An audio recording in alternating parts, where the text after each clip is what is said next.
010 그리스도 요가 내장 -2 나는 아무것도 아니다. 너는 이렇게 고도로 추론하고 말할지도 몰라. 신은 본성상 무한하다. 그의 바깥에는 어떤 것도 존재할 수 없다. 그는 모든 곳에 존재한다. 그를 제외하고 어떤 실질도 있을 수 없다. 그를 제외하고 어떤 생명도 없다. 그를 떠나서는 어떤 창조도 없다. 그렇지 않다면 그는 무한한 존재일 수 없다. 그러나 이런 추론 행위는 반드시 그쳐야만 해.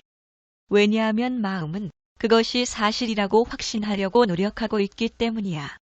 마음은 여전히 공식화하고 있어.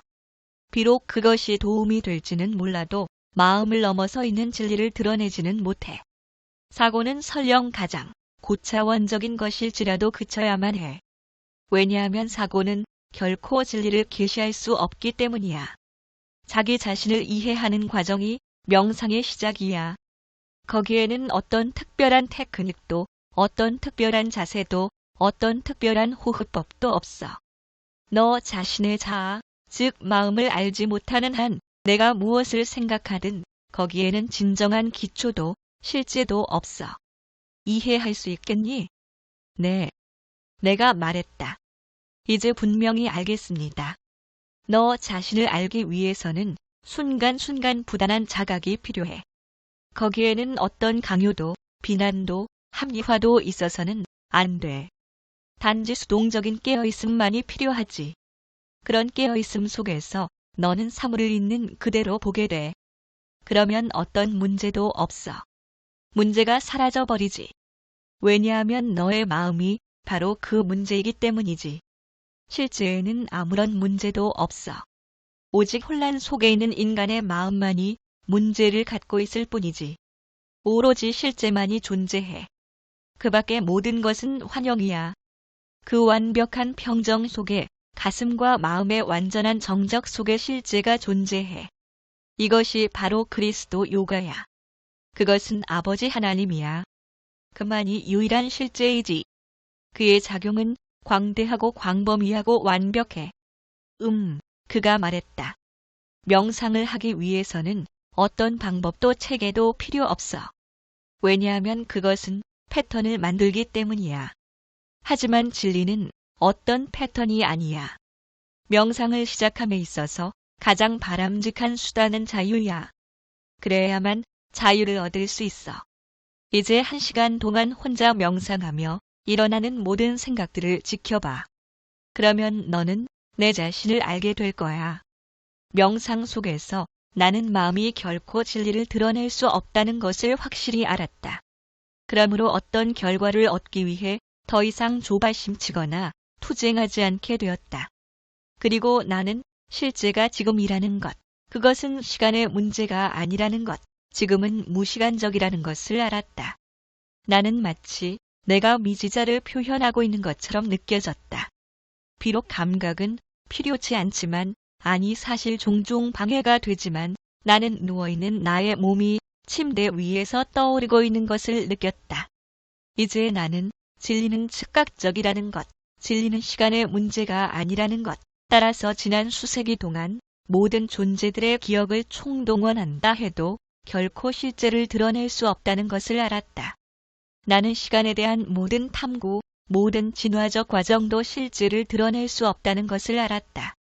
나는 실제가 지금이라는 것을 알았다. 왜냐하면 시간은 사라져 버렸기 때문이다. 시간은 나의 마음의 산물이다. 나의 마음은 시간의 산물이다. 그 어떤 학습도, 그 어떤 지성적 표현이나 관념도 실제를 드러낼 수 없다. 왜냐하면 진리는 마음의 모든 국면들을 넘어서 있기 때문이다. 나의 마음이 중얼거리기를 그쳤을 때만 그 침묵 속에서 나의 현존이 드러난다. 유일한 실제는 나의 현존이다. 그것은 기억도 관념도 아니다. 나는 그것이 무엇인지 모른다. 그것이 무엇인지 안다는 것은 그것을 시간의 틀 속에서 판단하는 것이다. 그러나 그것은 불가능하다.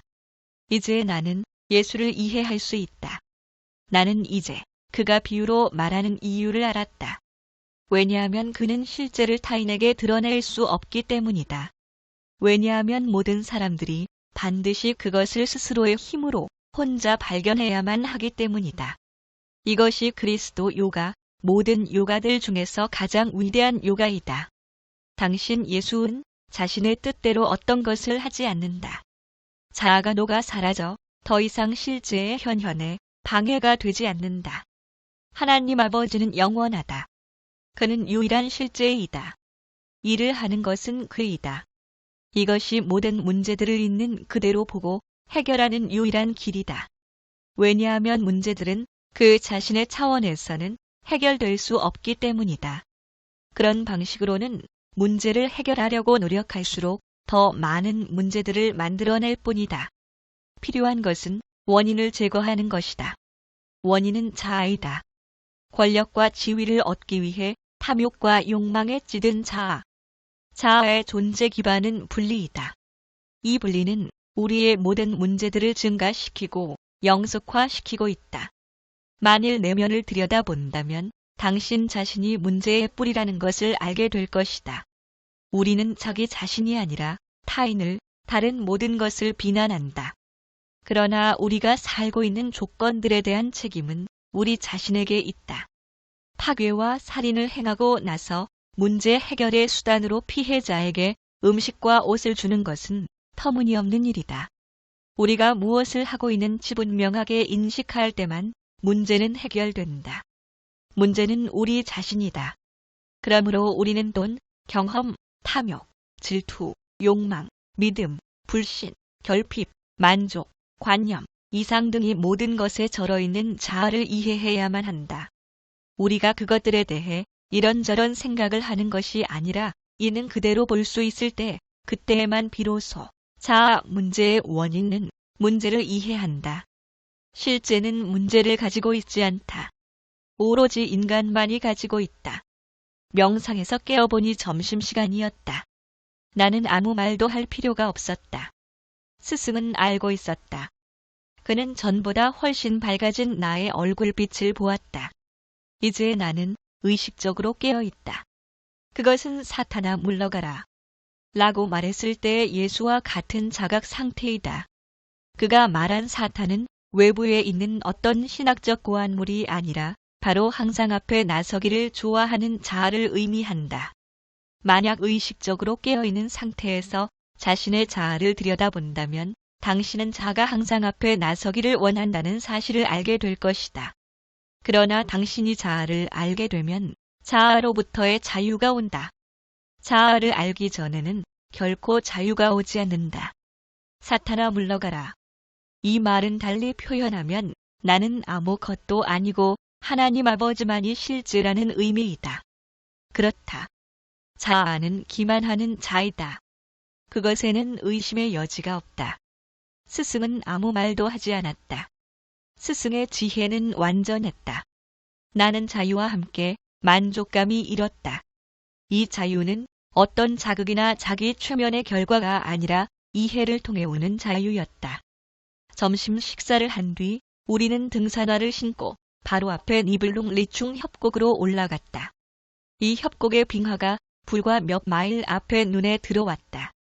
거대한 얼음강이 우두둑거리는 소음과 함께 흘러내려갔다. 빙하의 가장자리에 이르렀을 때 우리는 말 한 마리를 삼키고도 남을 만큼 거대한 크레바스 갈라진 깊은 틈들을 볼 수 있었다. 잠사르는 많은 산들에 의해 둘러싸여 있었다. 스승은 여러 봉우리들을 가리키며 그 높이를 자세하게 말해주었는데 2만 피트에서 2만 4천 피트에 이르렀다. 자연은 천연 그대로의 아름다움을 간직하고 있었다. 이제까지 어떤 서구인도 이곳의 아름다움을 본 적이 없었다. 예수는 들에 피어있는 백합들을 보며 말했다. 솔로몬의 모든 영광이 이 백합들 중 하나보다 못하니라. 스승은 내게 이 산맥을 등산했을 때의 체험들을 말해주었다. 그는 성취의 만족감을 느꼈던 최고의 등산 코스에 대해 설명했다. 많은 등산 경험이 있기 때문에 나도 그 기분을 안다. 남부 알프스를 등산했을 때의 기억이 난다. 나는 지름길로 하산해야겠다고 마음먹었다. 하지만 얼음과 바위로 된 절벽 꼭대기에 있어서 내려가는 것이 불가능했다. 내가 온 길로 되돌아가는 방법 밖에는 없었다. 그 때문에 다른 동료들을 걱정하게 만들었을 뿐만 아니라 몇 시간을 낭비하게 되었다. 난관에 부딪혔을 때의 느낌은 직접 겪어봐야만 이해할 수 있다. 저 봉우리의 높이는 얼마나 되죠? 내가 물었다. 23,000피트. 스승이 대답했다. 우리 언젠가 저 곳에 오를 수 있을까요? 내가 물었다. 등산에 대한 광기가 나를 다시 사로잡고 있었다. 아니, 그가 말했다. 저 봉우리는 이제껏 누구도 등정에 성공한 적이 없어. 몇 사람이 시도했지만 실패했지. 제가 한번 도전해보고 싶은데요. 내가 말했다. 어쩌면 나중에. 이렇게 대답하며 높이 솟은 그 봉우리를 바라보는 그의 눈빛에는 도전에 대한 의지가 담겨 있었다. 내려오는 길 내내 내 마음 속에서도 도전에 대한 의욕이 불끈불끈 솟아올랐다. 내가 말했다. 다음에는 나의 6인치 망원 렌즈 카메라를 들고 와서 사진을 찍고 싶어요. 어쩌면 돌출부 한 군데는 발견할 수 있을지 몰라요. 그러면 저 버섯 모양의 꼭대기에 오를 수 있을 거예요. 스승의 쌍안경으로 보니 정상 부분이 버섯처럼 생겨 있었다. 그 부분을 어떻게 올라서느냐가 극복해야 할 난제였다. 이제까지 정상 정복을 시도했던 모든 사람들이 실패한 이유가 바로 저것 때문이야. 그가 말했다. 그 말을 듣고 나니 나는 도전에 대한 의지가 한층 더 솟아올랐다. 당신은 등산에 대한 열정에 불타올라 본 적이 있는지 모르겠다. 등산에 대한 충동이 내면에서 일기 시작하면 그것은 사람을 사로잡아 도전하고 또 도전하게 만든다. 그날해가 막 질 무렵 우리는 돌아왔다. 우리는 앉아서 저녁 노을빛이 변화하는 모습을 바라보았다. 우리는 태양을 등지고 산을 정면으로 바라보았다. 해가 지면서 분홍빛 구름이 점점 짙어지더니 마침내 진한 보랏빛으로 변하였다. 이 색상의 변화는 참으로 매력적이었다. 계곡 안으로 점점 더 많은 구름이 몰려들기 시작하더니 산허리를 타고 올라갔다. 구름이 서서히 산을 가리더니 마침내 무지갯빛으로 햇살을 반사하는 눈 덮인 정상 부분만 남겨놓았다. 하늘이 차츰 짙푸르게 변해갔다. 머리 위로 반짝이는 별들이 나타나기 시작했다. 그것들은 마치 청색 천개 위에 박힌 다이아몬드들처럼 빛났다. 구름 담요가 마치 잠결로 인도하듯 설산의 봉우리들을 덮기 시작했다. 저녁을 맛있게 먹었다.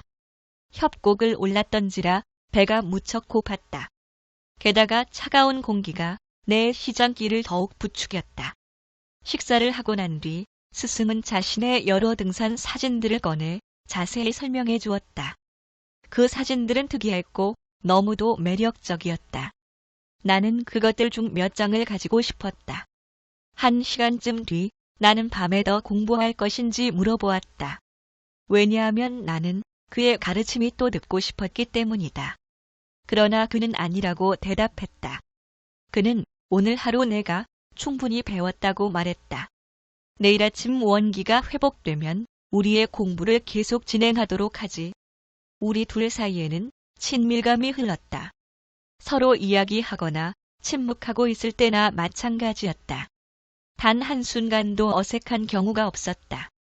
대부분 사람들과 같이 있으면 설령 가장 가까운 지인들일지라도 불편하게 느껴지는 순간들이 있다. 그러나 여기에는 그 어디서도 찾아볼 수 없는 조화로움이 흘렀다. 그것은 내가 거기 머물던 기간 내내 지속됐다. 내가 원하는 것은 뭐든 있었고 뭐든 이루어졌다. 그와 나의 바람은 항상 일치되었다. 그의 지혜는 나에게 하나의 기쁨이었다. 그의 인도는 부드럽고 쉬웠다. 나는 그를 점점 더 사랑하게 되었고 그의 폭넓은 이해에 감탄하게 되었다. 우리는 쌍둥이 혼이었다. 내가 이 사실에 대해 말하자 그가 대답했다. 아들아, 그것이 바로 내가 너를 선택한 이유란다. 내게 있어서 이것은 정말로 놀라운 체험이에요. 내가 말했다. 위대한 마스터로부터 지혜를 흡수하는 것은 실로 대단한 특권이다. 그러나 그는 언제나 내가 자신과 동등하다는 느낌을 내게 가져다 주었다. 그날 밤 나는 피곤하였다. 잠에 골아떨어진 나는 다음 날 아침 동틀 무렵 들려오는 종소리에 잠에서 깨났다. 새벽 해 뜰 무렵 종을 치는 것은 그곳의 규칙적인 관례